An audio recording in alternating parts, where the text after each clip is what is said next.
একটা সময় ছিল দেশে কোনো বড় ঘটনা ঘটলে মানুষ টেলিভিশনের সামনে বসে অপেক্ষা করত।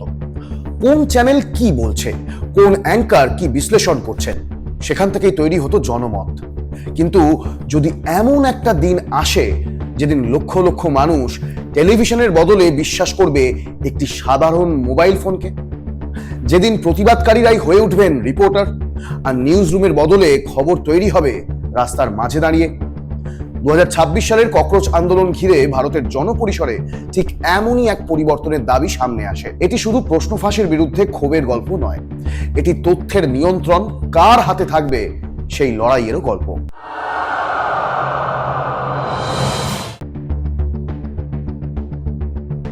ভারতে সরকারি চাকরি মানে শুধু একটি কর্মসংস্থান নয়, অনেক পরিবারের কাছে এটি অর্থনৈতিক নিরাপত্তা, একটি মধ্যবিত্ত পরিবারের বহু বছরের স্বপ্ন। কিন্তু সেই স্বপ্নই বারবার ধাক্কা খেয়েছে প্রশ্ন ফাঁসের অভিযোগে। বছরের পর বছর ধরে বিভিন্ন প্রতিযোগিতামূলক পরীক্ষাকে ঘিরে প্রশ্ন উঠেছে, পরীক্ষা কি সত্যি সবার জন্য সমান, নাকি কারো কাছে আগেই পৌঁছে যাচ্ছে প্রশ্নপত্র? এই অভিযোগ নতুন নয়, তবে প্রতিবারই ক্ষোভ আরো গভীর হয়েছে, কারণ হাজার হাজার তরুণ তরুণী মনে করতে শুরু করেছেন তাদের পরিশ্রমের মূল্য হারিয়ে যাচ্ছে। এমনই এক প্রেক্ষাপটে শুরু হয় ককরোচ আন্দোলন। এই আন্দোলনের নামও ছিল কিন্তু ব্যতিক্রমী। ককরোচ এমন একটি শব্দ যা দ্রুতই পরিণত হয় প্রতিবাদের প্রতীকে। এই নামকে ঘিরে তৈরি হতে থাকে অসংখ্য মিম, ব্যঙ্গচিত্র এবং সৃজনশীল পোস্ট। জেনজির প্রতিবাদের ভাষা ছিল আগের প্রজন্মের থেকে আলাদা। তারা শুধু স্লোগান দেয়নি, তারা প্রতিবাদকে পরিণত করেছে একটা ডিজিটাল সংস্কৃতির অংশে। Meme, reel, live stream, short video সবকিছু মিলিয়ে আন্দোলন ছড়িয়ে পড়ে দেশের বিভিন্ন প্রান্তে। আন্দোলনের সবচেয়ে বড় কেন্দ্র হয়ে ওঠে দিল্লির যন্তর মন্তর। হাজার হাজার শিক্ষার্থী, চাকরি প্রার্থী এবং তরুণ সেখানে জড়ো হন। তাদের দাবিগুলো ছিল স্পষ্ট: প্রশ্ন ফাঁসের নিরপেক্ষ তদন্ত, দায়ীদের শাস্তি, নিয়োগ ব্যবস্থায় স্বচ্ছতা এবং তৎকালীন শিক্ষামন্ত্রী ধর্মেন্দ্র প্রধানের পদত্যাগ। धर्मेंद्र प्रधान जी का रेजिग्नेशन तो अब आना ही पड़ेगा, या तो उनको बर्खास्त करे कैबिनेट से, या तो वो खुद रिजाइन करे। प्रोटेस्ट तब तक चालू रहेगा जब तक उनका रेजिग्नेशन नहीं आ जाता।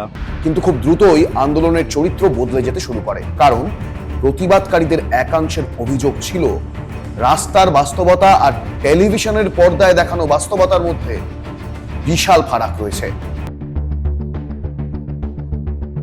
ব্রিটিশ সংবাদপত্র দ্য গার্ডিয়ানের সাপ্তাহিক ধারাবাহিক দিস ইজ ইন্ডিয়ায় সাংবাদিক নিহা মাসিয়া লিখেছেন, এই আন্দোলনের সবচেয়ে গুরুত্বপূর্ণ দিক ছিল এটি শুধু রাস্তায় সংগঠিত একটি রাজনৈতিক প্রতিবাদ নয়, এটি ছিল তথ্য প্রবাহের ওপর নিয়ন্ত্রণ নিয়েও এক লড়াই। তার পর্যবেক্ষণ অনুযায়ী জেনজি প্রজন্ম নিজেদের আন্দোলনের প্রতিটি মুহূর্ত নিজেরাই নথিবদ্ধ করছেন। তারা অপেক্ষা করেনি কোনো টেলিভিশন ক্যামেরার, অপেক্ষা করেনি কোনো সংবাদ সম্মেলনের। একটি স্মার্টফোনই হয়ে উঠেছিল ক্যামেরা, সম্পাদক এবং সম্প্রচারক। এই আন্দোলনকে সারা দেশের আলোচনায় নিয়ে আসে একটি দিন, 20শে জুলাই, সংসদ অভিযানের সেই দিন। আসলে কি ঘটেছিল সেদিন? কেন এই ঘটনাকে টেলিভিশন এবং সামাজিক মাধ্যম সম্পূর্ণ ভিন্নভাবে তুলে ধরেছিল? আর কিভাবে সেদিন থেকেই শুরু হয় ভারতের সাম্প্রতিক ইতিহাসের সবচেয়ে বড় তথ্যযুদ্ধ? 20শে জুলাই এই তারিখটি শুধু ককরোচ আন্দোলনের ক্যালেন্ডারে নয়, ভারতের সাম্প্রতিক ছাত্র আন্দোলনের ইতিহাসেও একটি গুরুত্বপূর্ণ দিন হয়ে থাকবে। কারণ সেদিনের পর আন্দোলন আর শুধু প্রশ্ন ফাঁসের মধ্যে সীমাবদ্ধ থাকেনি, এটি পরিণত হয় রাষ্ট্র, সংবাদ মাধ্যম এবং সাধারণ মানুষের মধ্যে বিশ্বাসের এক কঠিন পরীক্ষায়। কয়েকদিন ধরেই আন্দোলনকারীরা সামাজিক মাধ্যমে একটি আহ্বান ছড়িয়ে দিচ্ছিলেন, চলো সংসদের দিকে। তাদের যুক্তি ছিল, যদি লক্ষ লক্ষ পরীক্ষার্থীর ভবিষ্যৎ নিয়ে প্রশ্ন ওঠে, তাহলে সেই আওয়াজ সংসদের দরজায় পৌঁছানোই উচিত। সকাল থেকেই দিল্লির বিভিন্ন প্রান্ত থেকে শিক্ষার্থী, চাকরি প্রার্থী এবং বিভিন্ন ছাত্র সংগঠনের সদস্যরা যন্তর মন্তর ও সংসদমুখী এলাকায় জড়ো হতে শুরু করেন। তাদের হাতে ছিল পোস্টার, মুখে স্লোগান, আর একটাই দাবি: প্রশ্ন ফাঁসের জবাব চাই। অন্যদিকে দিল্লি পুলিশও প্রস্তুত ছিল। সংসদ চত্বরকে ঘিরে একাধিক স্তরের নিরাপত্তা বলয় তৈরি করা হয়, বেশ কয়েকটি রাস্তা বন্ধ করে দেওয়া হয়, অতিরিক্ত বাহিনী মোতায়েন করা হয়। প্রশাসনের আশঙ্কা ছিল, যদি হাজার হাজার মানুষ একসঙ্গে সংসদের দিকে এগিয়ে যান, তাহলে পরিস্থিতি দ্রুত নিয়ন্ত্রণের বাইরে চলে যেতেই পারে। আর ঠিক সেটাই ঘটতে শুরু করে কয়েক ঘন্টার মধ্যেই। কখন প্রথম ধাক্কাধাক্কি শুরু হয়, ঠিক কোন মুহূর্তে পরিস্থিতি উত্তপ্ত হয়ে ওঠে, সেই বর্ণনা বিভিন্ন সূত্রে কিছুটা ভিন্ন। তবে একটি বিষয়ে অধিকাংশ বিবরণী একমত, পরিস্থিতি দ্রুত নিয়ন্ত্রণের বাইরে চলে যাচ্ছিল। এরপরই পুলিশ ভিড় ছত্রভঙ্গ করতে পদক্ষেপ নেয়। দ্য গার্ডিয়ানের প্রতিবেদনে বলা হয়েছে, পুলিশ কাঁদানে গ্যাস, লাঠিচার্জ এবং ভিড় নিয়ন্ত্রণের অন্যান্য ব্যবস্থা ব্যবহার করে। ঘটনাস্থলে উপস্থিত কয়েকজন প্রত্যক্ষদর্শীর বক্তব্য অনুযায়ী, মানুষ যখন ধোঁয়া এড়িয়ে একদিকে সরে যাওয়ার চেষ্টা করছিলেন, তখন সেই দিক থেকেও কাঁদানে গ্যাসের সেল নিক্ষেপ করা হয়। ফলে অনেকেই আতঙ্কিত হয়ে পড়েন, আটকে পড়েন অনেকেই। কেউ দৌড়চ্ছেন, কেউ অন্যকে টেনে তুলছেন, কেউ আবার আহতদের নিরাপদ জায়গায় নিয়ে যাওয়ার চেষ্টা করছেন। গার্ডিয়ানের প্রতিবেদনে 17 বছরের আন্দোলনকারী দীক্ষা মিশ্র বক্তব্য উদ্ধৃত করে বলা হয়েছে, পুলিশের মারধরে বহু বিক্ষোভকারী আহত হন, কারো মাথা ফেটে যায়, কারো নাক ভেঙে যায়। আন্দোলনের সংগঠকদের প্রাথমিক হিসেব অনুযায়ী আহতদের সংখ্যা ছিল প্রায় 150 জন। কিন্তু সেদিনের সবচেয়ে বড় ঘটনা হয়তো রাস্তার সংঘর্ষ ছিল না। সবচেয়ে বড় ঘটনা ছিল একই সময় একই ঘটনার দুটো সম্পূর্ণ আলাদা বর্ণনা। একদিকে দেশের বহু টেলিভিশন চ্যানেল, অন্যদিকে ঘটনাস্থলে থাকা শত শত মানুষের মোবাইল ফোন। দ্য গার্ডিয়ানের প্রতিবেদনে বলা হয়েছে, কয়েকটি টেলিভিশন চ্যানেল ঘটনাটিকে মূলত সংঘর্ষ হিসেবে তুলে ধরে। কোথাও বিক্ষোভকারীদের উস্কানিদাতা বা দাঙ্গাবাজও বলা হয়, কোথাও আলোচনার কেন্দ্রে ছিল পুলিশের আহত হওয়ার বিষয়টি। আবার কিছু সম্প্রচারে বিদেশি ষড়যন্ত্রের সম্ভাবনাও উত্থাপিত হয় বলে প্রতিবেদনে উল্লেখ রয়েছে। অন্যদিকে আন্দোলনকারীদের অভিযোগ, তাদের ওপর বল প্রয়োগ এবং আহত হওয়ার ঘটনাগুলো যথেষ্ট গুরুত্ব পায়নি। এই দুই ভিন্ন বয়ানই নতুন এক প্রশ্ন তুলে দেয়। একই ঘটনার দুটো ভিন্ন ছবি, কিন্তু কোনটি সত্যের কাছাকাছি? এই প্রশ্নের উত্তর খুঁজতেই বহু মানুষ টেলিভিশনের বাইরে অন্য উৎসে নজর দিতে শুরু করেন। সামাজিক মাধ্যমে ছড়িয়ে পড়তে থাকে শত শত ভিডিও, লাইভ স্ট্রিম, প্রত্যক্ষদর্শীদের বর্ণনা, অসংখ্য ছোট ছোট ক্লিপ। প্রথমবারের মতো অনেক দর্শকের কাছে মনে হতে থাকে ঘটনাস্থলে উপস্থিত মানুষের ভিডিও হয়তো তাদের আরো একটি দৃষ্টিভঙ্গি দেখাতে পারে, যা টেলিভিশনের কভারেজে ধরা পড়েনি। তবে এখানে একটি সতর্কতা জরুরি। সামাজিক মাধ্যমে ছড়িয়ে পড়া প্রতিটি ভিডিও বা দাবি স্বাধীনভাবে যাচাই করা সবসময় সম্ভব হয় না। তাই যে কোনো বড় ঘটনার ক্ষেত্রে একাধিক নির্ভরযোগ্য উৎস মিলিয়ে দেখা সাংবাদিকতারও এবং দর্শকদেরও গুরুত্বপূর্ণ দায়িত্ব। কিন্তু এরপর যা ঘটলো সেটা হয়তো আরো অভাবনীয়। আন্দোলনকারীরা বুঝতে পারলেন, যদি তারা মনে করেন তাদের গল্প অন্যভাবে বলা হচ্ছে, তাহলে সেই গল্প তারা নিজেরাই বলবেন। একটি ফোন, একটি ক্যামেরা, একটি ইন্টারনেট সংযোগ, আর লক্ষ লক্ষ দর্শক। কিভাবে জেনজি তৈরি করলো নিজেদের এই বিকল্প নিউজ রুম? কিভাবে কয়েকটি ভাইরাল ভিডিও বদলে দিল জাতীয় বিতর্কের মুখ? একটা সময় ছিল যখন খবর মানেই ছিল একটি নিউজ রুম, একটি ক্যামেরা, একজন রিপোর্টার আর একটি টেলিভিশন চ্যানেল। কিন্তু 20 জুলাইয়ের পর অনেকের কাছে সেই সমীকরণ বদলাতে শুরু করে। কারণ এবার খবরের কেন্দ্রে ছিল না শুধু সংবাদ মাধ্যম, এবার খবরের কেন্দ্রে ছিল ঘটনাস্থলে উপস্থিত সাধারণ মানুষ।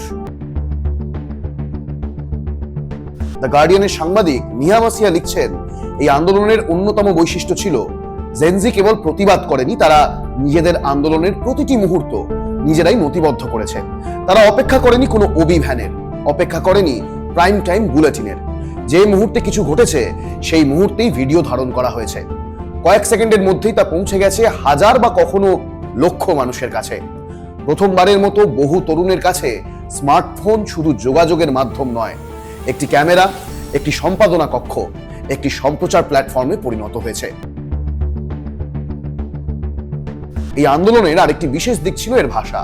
আগের প্রজন্মের প্রতিবাদে যেখানে পোস্টার, লিফলেট আর স্লোগান ছিল প্রধান হাতিয়ার, সেখানে জেনজি ব্যবহার করলো মিম, ছোট ভিডিও, ব্যঙ্গ, হাস্যরস এবং ইন্টারনেট সংস্কৃতির পরিচিত ভাষা। কিন্তু কেন? কারণ একটি দীর্ঘ বক্তৃতা যতজনের কাছে পৌঁছায়, অনেক সময় একটি 30 সেকেন্ডের ভিডিও তার চেয়ে অনেক দ্রুত মানুষের নজর কেড়ে নেয়। এভাবেই আন্দোলনের বার্তা শুধু রাস্তায় নয়, ফোনের পর্দাতেও ছড়িয়ে পড়তে থাকে। দ্য গার্ডিয়ানের প্রতিবেদনে দুটো ভিডিওর বিশেষ উল্লেখ করা হয়েছে। প্রথমটি মুম্বাইয়ের। প্রতিবেদনে বলা হয়েছে, আটক এক তরুণকে এক পুলিশ কর্মী মাদক মামলায় ফাঁসানোর হুমকি দিচ্ছেন। ভিডিওটি ধারণকারী তরুণ মাঝে মধ্যেই ক্যামেরা নিজের দিকে ঘুরিয়ে হাস্যরসাত্মক ভঙ্গিতে প্রতিক্রিয়া জানাচ্ছেন, আবার ক্যামেরা ফিরিয়ে দিচ্ছেন পুলিশ কর্মীর দিকে। এই উপস্থাপনার ধরনটি ছিল জেনজির নিজস্ব ভাষা। समझे कसम से घर पे इधर वापिस अगर किधर मिला नहीं नहीं नहीं तो नहीं फिर मेरे साथ बेकार आदमी नहीं बिल्कुल नहीं बिल्कुल नहीं। मैं डायरेक्ट 50-50 ग्राम पाउडर डाल देगा कि जेब में। अरे नहीं नहीं हाँ, नहीं फिर गया क्या जिंदगी गया। अरे नो सर जामीन। वो तो सर वो तो और ही खराब तुम लोग की वजह से हम लोग को तकलीफ है अभी। है सर। मैं तो मालूम पड़ा कि फिर घूम के आ गए नहीं नहीं नहीं तुम लोग को। গুরুতর ঘটনাকেও এমন ভাবে তুলে ধরা যায় যা সামাজিক মাধ্যমে দ্রুত ছড়িয়ে পড়তে পারে, এ সত্যি কল্পনাতীত ছিল। গার্ডিয়ানের প্রতিবেদন অনুযায়ী ভিডিওটি ভাইরাল হওয়ার পর সংশ্লিষ্ট পুলিশ কর্মীকে বরখাস্ত করে তদন্তের নির্দেশ দেওয়া হয়। তবে সেই তদন্তের চূড়ান্ত ফলাফল সম্পর্কে প্রতিবেদনে বিস্তারিত তথ্য দেওয়া হয়নি। আরেকটি ভিডিওতে দেখা যায়, একটি পুলিশ ভ্যান চলতে শুরু করার পর এক ব্যক্তি দরজার ছিটকিনি খুলে দেন। এরপর কয়েকজন আটক বিক্ষোভকারী বেরিয়ে আসতে সক্ষম হন। ভিডিওটি দ্রুত সামাজিক মাধ্যমে ছড়িয়ে পড়ে। যদিও এই ভিডিওর পূর্ণ প্রেক্ষাপট এবং ঘটনার সব দিক শুধুমাত্র ওই ক্লিপ দেখে নিশ্চিত হওয়া সম্ভব নয়, তবুও এটি আন্দোলন নিয়ে জাতীয় আলোচনার একটি বড় অংশ হয়ে ওঠে। এখানেই শুরু হয় এক নতুন বাস্তবতা। টেলিভিশনে কোন খবর কতক্ষণ দেখানো হবে সেই সিদ্ধান্ত নেয় সম্পাদকীয় দল, কিন্তু সামাজিক মাধ্যমে অনেক সময় দর্শকই ঠিক করেন কোন ভিডিও ভাইরাল হবে। যে ভিডিও বেশি মানুষ দেখেন, শেয়ার করেন, আলোচনা করেন, অ্যালগোরিদম সেটাকেই আরো বেশি মানুষের সামনে নিয়ে আসে। সেই কারণেই কয়েকটি মোবাইল ভিডিও খুব অল্প সময়ের মধ্যে জাতীয় বিতর্কের অংশ হয়ে ওঠে। তবে এখানেও একটি গুরুত্বপূর্ণ বিষয় মনে রাখা দরকার, ভাইরাল হওয়া মানেই কোনো তথ্য যে সত্য এমন নয়, আবার টেলিভিশনে সম্প্রচারিত হওয়া মানেই সেটি একমাত্র সত্য এমনও নয়। তথ্য যাচাইয়ের প্রয়োজন দুই ক্ষেত্রেই সমানভাবে প্রযোজ্য। গার্ডিয়ানের প্রতিবেদনে বলা হয়েছে, এই আন্দোলনের সময় বহু প্রতিবাদকারী মূলধারার টেলিভিশন সংবাদ মাধ্যমের বিরুদ্ধে প্রকাশ্যে ক্ষোভ দেখান। এখানেই আবার সামনে আসে একটি বহুল আলোচিত শব্দ, গদি মিডিয়া। এই শব্দবন্ধটি সাংবাদিক রবিশ কুমার জনপ্রিয় করে তুলেছিলেন। आप दुनिया के किसी भी देश में सर उठाकर नहीं चल सकते, अपने देश में तो चल ही नहीं सकते हैं, क्योंकि अब जनता को पता है कि गोदी मीडिया कौन है, क्या है, भले उनके मालिक सूट अच्छे पहनते हो। সমালোচকদের ভাষায় এটি এমন কিছু সংবাদ মাধ্যমকে বোঝাতে ব্যবহৃত হয় যাদের বিরুদ্ধে ক্ষমতাসীন সরকারের প্রতি অতিরিক্ত সহানুভূতিশীল অবস্থান নেওয়ার অভিযোগ রয়েছে। অন্যদিকে অনেক সংবাদ মাধ্যম ও সাংবাদিক এই অভিযোগের সঙ্গে একমত নন এবং এমন আখ্যা প্রত্যাখ্যানও করেছেন। গার্ডিয়ানের প্রতিবেদন অনুযায়ী কয়েকটি স্থানে টেলিভিশন সাংবাদিকদের বিক্ষোভস্থল থেকে চলে যেতে বলা হয় এবং কোথাও কোথাও তাদের হেনস্থারও ঘটনা ঘটে। যে কোনো মতভেদ সত্ত্বেও সাংবাদিকদের নিরাপদভাবে কাজ করার অধিকার গণতান্ত্রিক সমাজের একটি মৌলিক নীতি।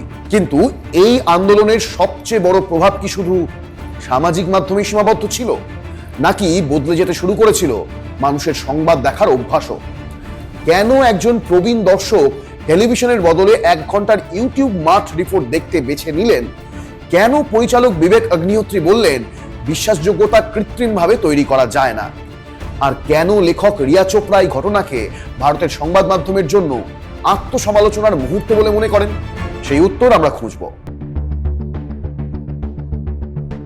সংবাদ একসময় ছিল একমুখী, নিউজরুম বলবে, দর্শক শুনবে। এই নিয়মটাই যেন স্বাভাবিক ছিল, কিন্তু ইন্টারনেট সেই নিয়ম বদলে দিয়েছে।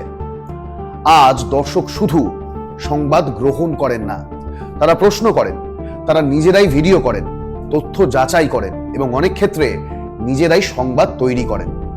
ককরোচ আন্দোলন সেই পরিবর্তনকে আরো স্পষ্ট করে সামনে নিয়ে এসেছে।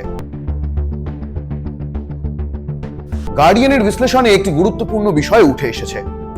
গত 1 দশকেরও বেশি সময় ধরে ভারতের মূলধারার, বিশেষ করে টেলিভিশন সংবাদ মাধ্যমকে ঘিরে বিতর্ক ক্রমশ বেড়েছে। সমালোচকদের অভিযোগ, অনেক সংবাদ চ্যানেল ক্ষমতাসীনদের জবাবদিহি নিশ্চিত করার পরিবর্তে রাজনৈতিক মেরুকরণকেই বেশি গুরুত্ব দিচ্ছে। বিরোধী দল, মানবাধিকার কর্মী, শিক্ষাবিদ, সংখ্যালঘু এবং সরকারের সমালোচকদের নিয়ে উত্তপ্ত টেলিভিশন বিতর্ক যেন অনেক ক্ষেত্রেই সংবাদকেই ছাপিয়ে যাচ্ছে। এই সমালোচনার সঙ্গেই জনপ্রিয় হয়ে ওঠে গদি মিডিয়া শব্দবন্ধটি। তবে এটি কিন্তু বিতর্কিত। গার্ডিয়ানের প্রতিবেদনে লেখা রিয়া চোপড়া একটি ছোট্ট অভিজ্ঞতার কথা বলেছেন, কিন্তু হয়তো সেই ছোট্ট ঘটনাটি বড় পরিবর্তনের ইঙ্গিত দেয়। রিয়া জানান, তার এক বন্ধুর বাবা, যিনি দীর্ঘদিন ধরে টেলিভিশনের সংবাদ দেখতেন, এই আন্দোলনের সময় টেলিভিশনের বদলে ইউটিউবে স্বাধীন সাংবাদিক সমদিস ভাটিয়া এবং তার সহকর্মী পার্থ নেইনওয়ালের প্রায় 1 ঘন্টার মাঠ রিপোর্ট মন দিয়ে দেখেন। কিন্তু কেন?